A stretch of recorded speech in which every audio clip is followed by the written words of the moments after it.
Hi అండి. వందే భారత్ ఎక్కిన తర్వాత సామాను అంతా సెట్ చేసుకొని మా సీటులో మేము కూర్చున్నాము. కూర్చున్న వెంటనే స్నాక్స్ తీసుకొచ్చి ఇచ్చారు. ఆల్రెడీ అందరూ తినేశారు. వందే భారత్ ఎక్స్‌ప్రెస్‌లో ఫుడ్ ఉండదేమో అనుకున్నామండి మేము.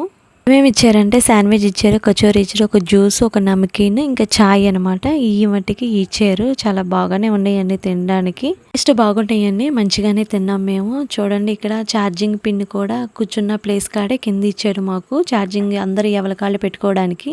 వాష్‌రూమ్‌లు ఎలా ఉంటాయని అనుకున్నామండి. కానీ వాష్‌రూమ్ కూడా చాలా నీట్‌గా ఉన్నాయి. ఎప్పటికప్పుడే వాళ్ళు క్లీన్ చేస్తా ఉన్నారు. చాలా బాగున్నాయి వాష్‌రూమ్‌లు కూడా. 9:30కి ఆ టైంలో ఫుడ్ కూడా ఇచ్చేసారండి. ఇక్కడ వెజ్జీ ఇచ్చేసారు. నాన్ వెజ్జీ లేదంట. ఓన్లీ వెజ్జేనని చెప్పారు. కూడా బాగున్నాయండి. పన్నీరు, రైసు, రోటీలు, పప్పు, పెరుగు ఇచ్చారు. ఇంకా ఆలు మటర్ ఫ్రై కూడా ఇచ్చారండి. బాగున్నాయి. టేస్టీగానే ఉన్నాయి. ఎవరేమనుకున్నాము కానీ ఫుడ్ ఇచ్చారు. మంచిగానే తిన్నామండి. మంచిగా అన్నీ టేస్టీగానే ఉన్నాయి కాబట్టి హ్యాపీగానే తిన్నాము. ఆ తర్వాత కాసేపటికి ఐస్ క్రీమ్ కూడా ఇచ్చారు.